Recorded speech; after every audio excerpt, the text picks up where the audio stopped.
Hello friends and welcome. I'm Sarah Liz and I have a super fun project for you today. Trinity released the Pull and Pop box. So we're going to do that, but we're going to give it an extra pop. It's a double pull and pop. So here's my box. I've completely assembled it with pink on the inside, blue on the outside, our cute little alligator.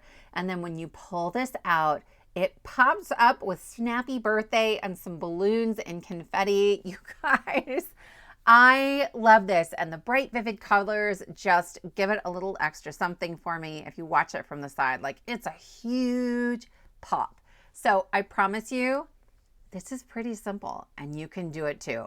So here's how we're going to get started. I have the bottom of my box already assembled because I made a mistake on that first one, so we're going to redo it later. But just know I had that as a reference. So this piece is the top of the box. It sort of wraps all the way around the outside like a matchbox. And I'm folding on all of the score lines that are created by the die, and they are all valley folds, okay? Then this is the piece that creates the pop-up on top. Again, scoring them all as valley folds. One of those tabs is shorter than the other on the end, and I am going to add that tab centered on the inside of my lid. Okay, so I'm just centering right in there.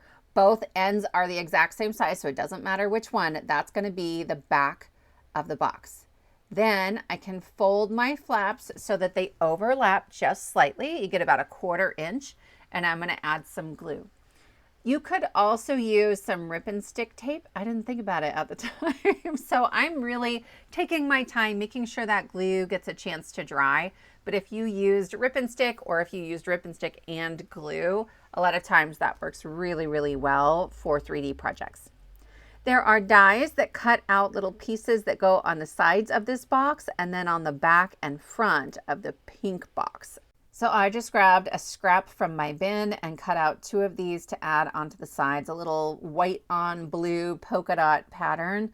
And I used wet glue for this because there is just the slightest bit of a border all the way around those pattern paper pieces.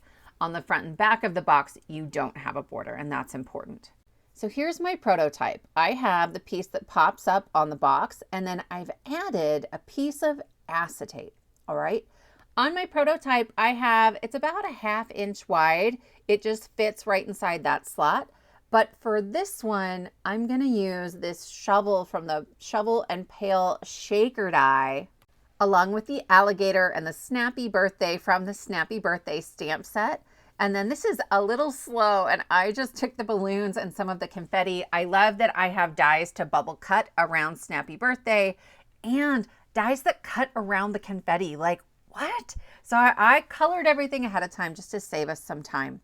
And I measured my box. It's about 2.5 inches wide, and I taped down my shovel, right? I cut it out of heavyweight acetate because I need this to be pretty sturdy, and the handle on the shovel isn't very thick, okay? So I used graphics shrink film. It's like shrinky dink film. And as long as you don't take heat to it, it's really, really sturdy. However, you could absolutely just use a strip of acetate. That's what I've always done in the past. The thicker it is, the sturdier it is. And then instead of the shovel part being where we're gluing everything down, you can just add a piece of cardstock on there. Maybe you stamped your sentiment, or maybe you just stamped the balloons straight onto that maybe circle of cardstock, okay? There's lots of ways to do this. I just had the shovel on my desk and I thought this was super fun that we could see through the cluster of balloons. So I'm using some wet glue and gluing those onto the shovel. I'm trying to cover up most of the edges so it doesn't look like a shovel.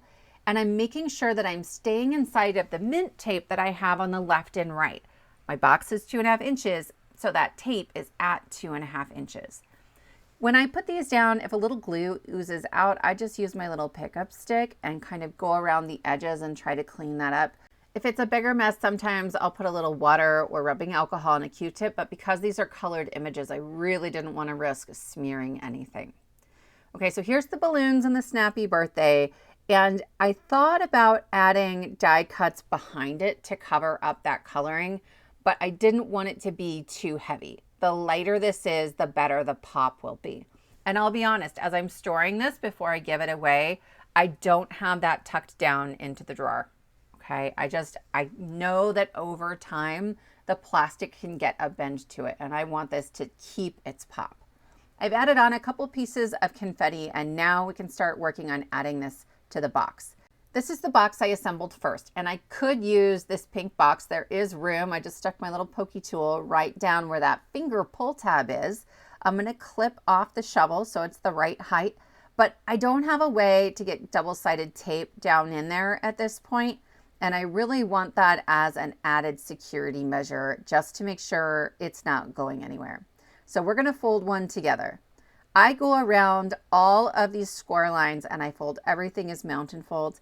And then I'm going to use my bone folder and I'm going to go over this and really crease it tightly. I'm using 100-pound cardstock and I like that crisp, clean edge that I get when I use my bone folder.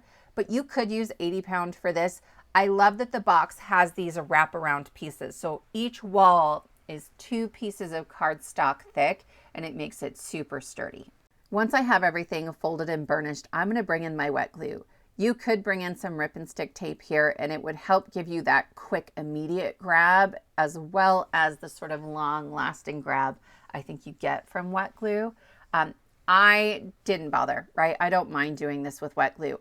As I'm gluing the flaps in the back, I am tucking that other flap in just to make sure I didn't go past 90 degrees. Otherwise, sometimes I have to trim that little flap. Then I'll add glue on the inside and secure the final flap on the back. Then I'm going to go ahead and add the extra flaps on the sides, and I'm leaving the front of the box completely open for now. That way it's a little easier to get that double-sided tape in there when we go to add our little pop-up mechanism. With those 3 sides assembled, I'm going to go ahead and grab my pop-up just to check one more time. Make sure it fits in there nicely. I don't want it hitting the sides as it's popping up. It'll slow it down.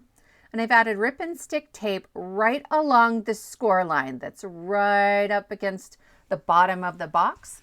And I will remove the release paper and add wet glue to my flaps. Then I will press to secure those. And I am going to make sure I'm folding in that other flap just to make sure I didn't go too far in with the sides of my box, and it looks really good.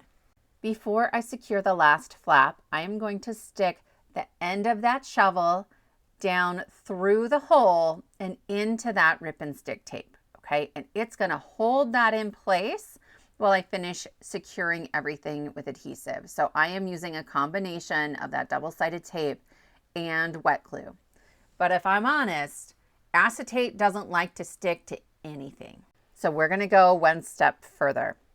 I want to make sure that no matter how many times we pull this drawer out, it's going to pop up really nicely. So I'm taking my pencil and I'm putting a little mark just as a target for me, and I'm bringing in a hole punch. You want your hole punch to be smaller than the width of your acetate that's going through that hole. So I had to use a really tiny hole punch because I'm using the shovel, but if you were just using like a 1/4 inch, 1/2 inch thick piece of acetate, like bring in your crocodile or whatever you have, and that would work fine. I want this piece of ribbon to go through the hole and through the acetate and anchor it. So I just tied a knot in there, and then I'm going to thread this through that hole, and you can see the knot doesn't fit. Okay. And actually you could have a bigger hole and you're still going to probably be fine with just one knot in there. Then I will trim that off at an angle. And what this does is create a pull, because we just stuck a piece of acetate right through the finger pull that's built into the box. And the acetate is super secure because it's like we bolted it in there. So I'm going to stick my drawer into my box. I'm making sure the Snappy birthday fits. And then I'm going to secure this flap on the back. So it needs to go through the hole in the top. Okay, there it is. It goes through the hole. And then you need to secure it to the back of the box. It can go on the inside of the box or the outside of the box. I like it on the outside. I just think it's a little bit more secure. And then there's a piece of cardstock that gets die cut out with the set that covers that completely. Though I gotta say, I kind of like the stripe down the back. I did think this was a little more secure with this extra piece of cardstock though, so we're gonna go ahead and add that. This is probably gonna be given to one of my kids or one of my kids' friends, so we want it to be nice and sturdy. So when I pull on this, watch, it makes that mechanism on the top pop up. You could secure your alligator right onto that mechanism, but I'm going to go ahead and use the final piece of this die set, partly to show you how I added it, but also because I just think it makes it a little more secure. My blue cardstock is a little bit flimsy, so I'm gluing two of them together. Probably not necessary for most people, but then it's super sturdy. This lines up with the back of the box and the front of the mechanism, but not the front of the box. So I'm drawing a pencil mark where we're going to add our glue. It's only on that center mechanism and only on the front part of it. There's a score line about a third of the way through. Okay, so don't put it on the short part, put it on the long part. And then I'll line it up with the back of the box, add glue to the front, press down gently, and I will pull the drawer out ever so slightly, and then I can tuck my fingers back there and make sure it's nice and secure. I'm going to make sure everything's moving, everything's popping up the way it's supposed to. Anytime I have a 3D project or an interactive project, I'm constantly double checking along the way. And then I can add some glue here. If I was going to add the alligator directly to that center piece, the pop-up, I probably would have cut a second or maybe even a third one, partly to cover up the bleed through from my markers, but also because there are a few little pieces that are very, very thin here, and I want to make sure that nothing's going to happen to them as we're playing with this box, and we're definitely going to. This box is the perfect size for a gift card. You do have to sort of tuck it underneath the knot from the ribbon, but it's easy enough, and my ribbon was pretty thick. Here's my box finished, and when I pull it out, there's that pop. I am absolutely in love with this one. You'll have to let me know if you have this box die set already. If you don't have the pull and pop box, but you have a different pop, you can still do something similar with the acetate, decorate it with some really cute products. These are from the new Trinity stamps release, and they have just a ton of really, really great new stuff. Here's one last close-up of our box and our pop-up. I hope you'll give this a try. Thank you so much for joining me, and I will see you next time.